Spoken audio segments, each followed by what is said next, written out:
रहमतुल्लाहि व बरकातुहू।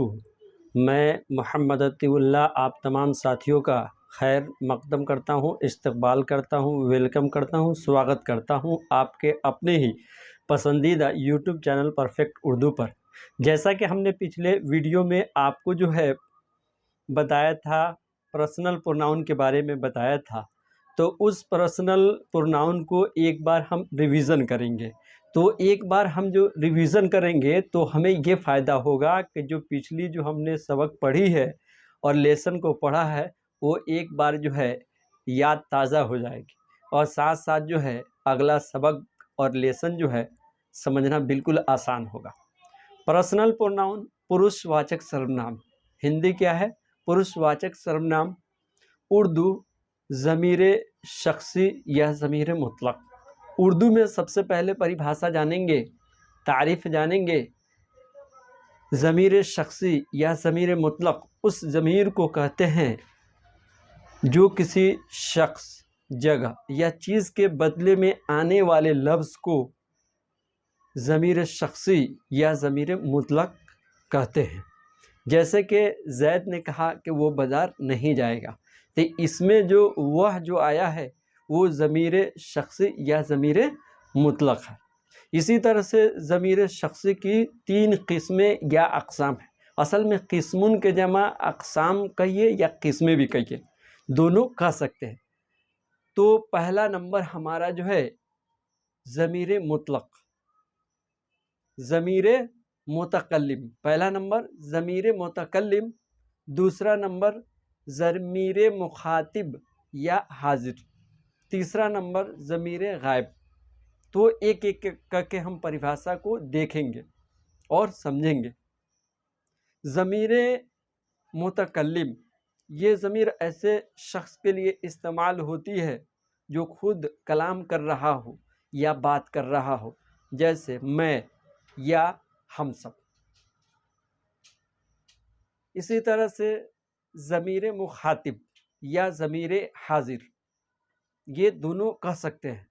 पहला नंबर ज़मीर मुखातिब, ये ज़मीर ऐसे शख्स के लिए इस्तेमाल होती है जो मौजूद हो, जो क्या हो? मौजूद हो, जैसे तुम या तुम सब। तीसरा नंबर ज़मीर गायब, ये ज़मीर ऐसे शख्स के लिए इस्तेमाल होती है जो मौजूद न हो, जैसे वह या वह सब, ये या ये सब, वे या वे लोग इत्यादि वगैरह। तो हमने जो है उर्दू में एक बार इसको समझा, अब हम जो है हिंदी में समझेंगे। पुरुषवाचक सर्वनाम, जिस सर्वनाम से बोलने वाले, सुनने वाले या जिसके बारे में कहा जाए उसे पुरुषवाचक सर्वनाम कहते हैं। पुरुषवाचक सर्वनाम के 3 भेद हैं। कितने भेद हैं? तो 3 भेद हैं। पहला उत्तम पुरुष, हिंदी उत्तम पुरुष, इंग्लिश फर्स्ट पर्सन, उर्दू ज़मीर मुतकल्लिम। क्या है? ज़मीर मुतकल्लिम। दूसरा नंबर मध्यम पुरुष, हिंदी क्या है? मध्यम पुरुष, इंग्लिश सेकंड पर्सन, उर्दू ज़मीर मुखातिब या हाजिर। तीसरा नंबर हिंदी अनपुरुष, English third person, English third person, Urdu ज़मीर गायब।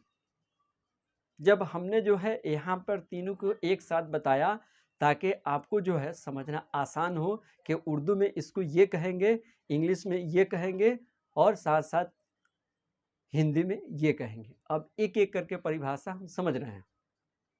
उत्तम पुरुष, इसका प्रयोग बोलने वाला अपने लिए करता है, जैसे कि मैं दिल्ली जाऊंगा तो यहाँ पे मैं, हम लोग भारतीय हैं तो ये मैं और हम लोग, ये दोनों क्या है? उत्तम पुरुष।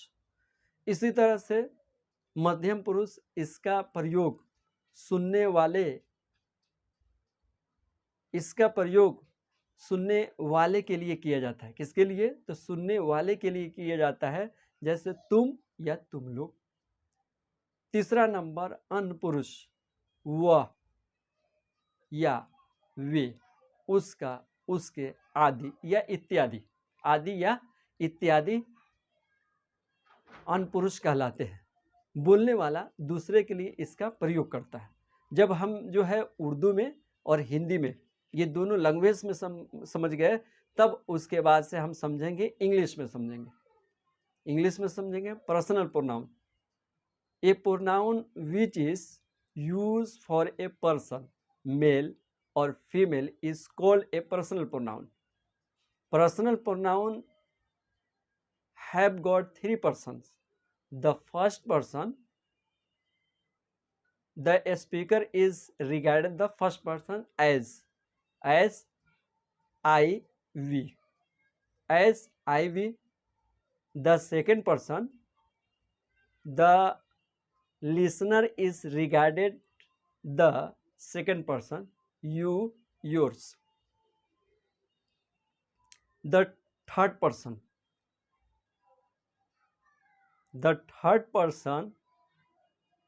about whom something is said is regarded the third person as he, she, it, they, etc.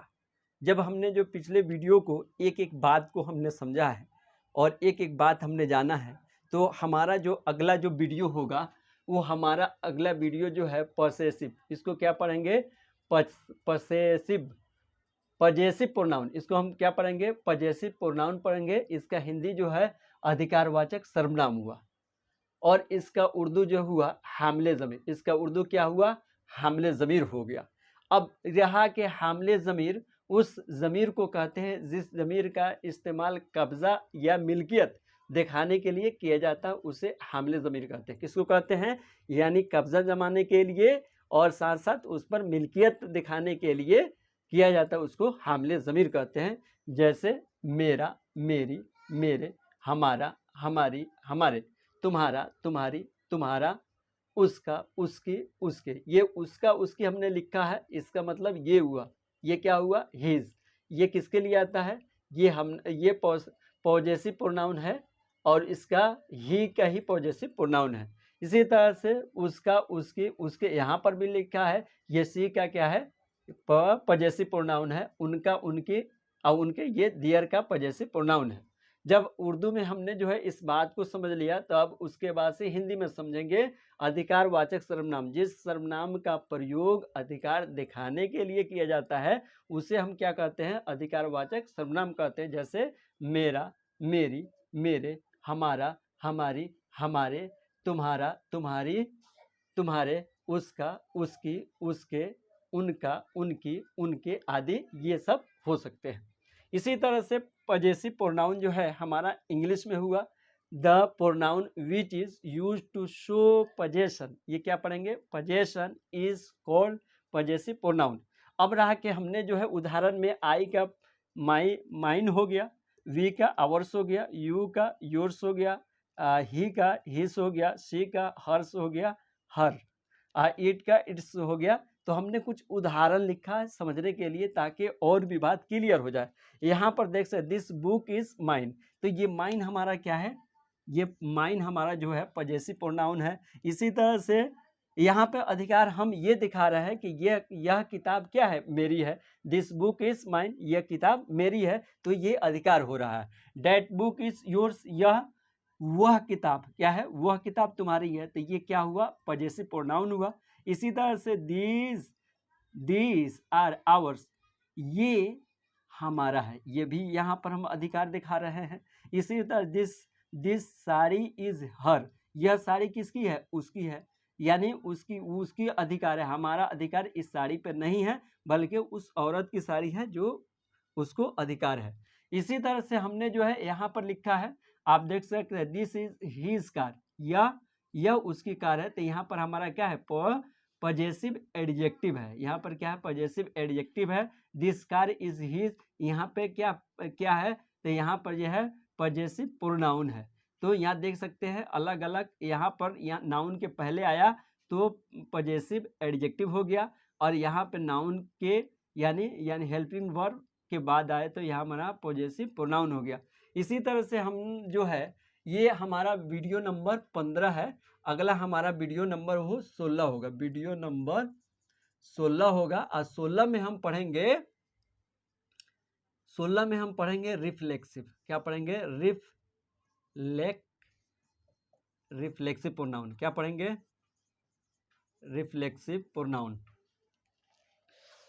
तो 16 नंबर वीडियो में हमारा जो हैगा रिफ्लेक्सिव प्रोनाउन होगा। इसी तरह से मारूफ आलम साहब का कमेंट आ रहा था, तो मैं सोचा कि यहाँ पर उनको जवाब दे देता हूँ, ये उचित। पहला नंबर ये हमने जो लिखा था ज़मीर का परिभाषा लिखा था, जिस ज़मीर का इस्तेमाल इस्म के बदले या उसकी जगह पर हो, उसे हम क्या कहेंगे? ज़मीर कहेंगे। लेकिन दूसरा अगर परिभाषा अगर उसको किया जाए तो ये भी परिभाषा हम कर सकते हैं कि ज़मीर उस ज़मीर को कहते हैं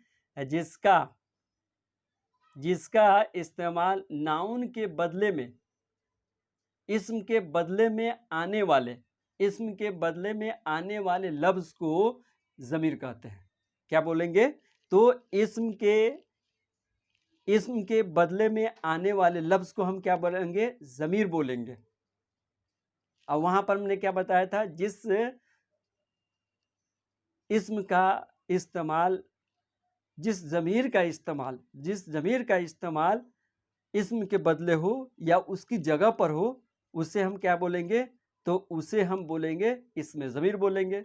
और यहाँ पर हम बोल रहे हैं कि इस्म के बदले में आने वाले लफ्ज़ को हम क्या बोलेंगे? तो ज़मीर बोलेंगे। तो ये दोनों तारीफ़ आप कर सकते हैं। तारीफ़ और भी बहुत सारी हो सकती है, जो हमने जो है 2 तारीफ़ हमने बताया है। तो हम फिर मिलते हैं अपने अगले वीडियो में, मिलते हैं वीडियो नंबर 16 में मिलते हैं और रिफ्लेक्सिव प्रोनाउन को लेके आते हैं। यहाँ पर उम्मीद करते हैं कि आप जो है पॉजेसिव प्रोनाउन को अच्छी तरह समझ गए होंगे, और आपको किसी तरह से कन्फ्यूज़न है, दिक्कत है, कमेंट में वो सारी बात आप बता सकते हैं। फिर मिलते हैं अपने नेक्स्ट वीडियो में मिलते हैं। थैंक्स।